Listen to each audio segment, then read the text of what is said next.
ചെയ്യുന്ന ജോലിയിൽ ഇത്രത്തോളം ആത്മാർത്ഥതയുള്ള ആളുകളെ കണ്ടിട്ടുണ്ടോ? ഇതാ ജീവൻ പണയം വെച്ചും ഒരു കുട്ടി നമുക്കായി വീഡിയോ എടുക്കുന്നത് കണ്ടില്ലേ? ഒരാഗ്രഹം സാധിച്ചതാ.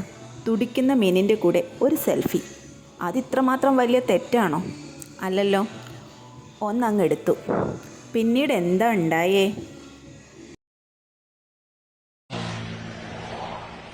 തൃശൂർ നഗരത്തിന് ചുറ്റുമുള്ള റോഡുകളിൽ നിരവധി ചതിക്കുഴികളാണോ പ്രശ്നം? അല്ലേ അല്ല. ഇവരെന്തിനാ ഇങ്ങനെ തുറച്ചു നോക്കുന്നത്? ഈ നാട്ടുകാരല്ല അല്ലേ? ഇനി പഠിച്ചോളും. എല്ലാവരും വന്ന സ്ഥിതിക്ക് ഒരു വെടിക്കെട്ടൂടെ കഴിഞ്ഞിട്ട് പോകാം. प्रभु क्या हुआ? प्रभु क्या हुआ?